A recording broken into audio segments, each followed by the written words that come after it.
আচ্ছা, ঘুরে ফিরে একই প্রশ্ন। সাকিব খান কেন ওপার বাংলার নায়িকা নিয়ে কাজ করছে? বাংলাদেশে কি নায়িকার সংকট? আসলেই তা না।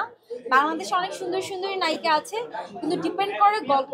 সাকিব খানের গল্প হয়তোবা ডিপেন্ড করছে, ডিমান্ড করে হয়তোবা তারা ওপার বাংলার নায়িকা নিয়ে কাজ করতে কমফোর্ট ফিল করছে বা গল্প ডিমান্ড করছে এর জন্য। কিন্তু নায়িকা সংকটের জন্য যে ওপার বাংলার নায়িকা নিয়ে কাজ করছে তা না। মানুষের একটু রুচির চেঞ্জ আনতে হয়। সাকিব খান সবসময় বরাবরই চেঞ্জ, কিছু নতুনত্ব কাজ আপনাদেরকে উপহার দেয়। তো আমার কাছে মনে হয় এই নতুনত্বর জন্য নতুন নায়িকা ওপার বাংলা নায়িকা নিয়ে কাজ করছে। যখনই অ্যাওয়ার্ড পাই, অ্যাওয়ার্ড পেলে কাজের স্পিড আরো বেড়ে যায়, কাজের প্রতি ডেডিকেশন আরো বেড়ে যায়। তখন মনে হয় আরো ভালো ভালো কাজ আপনাদের উপহার দেওয়া উচিত।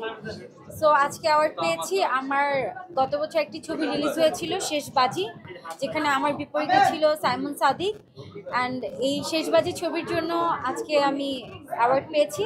আমার কাছে খুব ভালো লাগছে। আজকে মনে হচ্ছে যে আরো ভালো ভালো চলচ্চিত্র আপনাদের জন্য আমার করতে হবে।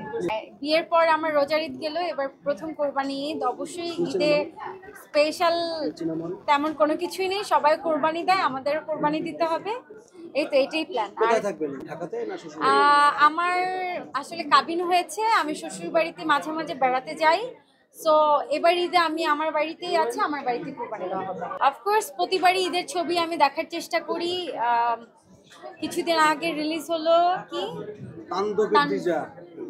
না, এবার তো তাণ্ডব অবশ্যই দেখবো। সাকিব খানের বরবাদেও অবশ্যই আমরা দেখেছি, আমরা দুজন হলে গিয়ে দেখেছিলাম বরবাদ ছবি। যেহেতু আমি চলচ্চিত্রের মানুষ, আমাকে অবশ্যই অনেক সিনেমা দেখতে হয়। সেম এবার তাণ্ডবে দেখতে যাব, আপনারা সবাই চলে আসবেন তাণ্ডব দেখার জন্য।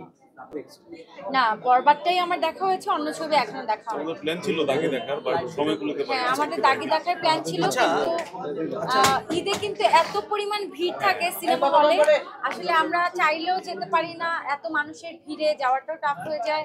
অ্যান্ড আরেকটা সংকট থাকে টিকেটের সংকট থাকে। সো এই জন্য আমাদের আসলে দুইটা ছবি দেখা হয় না, আমরা একটা ছবি দেখি। বাংলা চলচ্চিত্রে তো অনেক সুন্দরী সুন্দরী নায়িকারা আছে।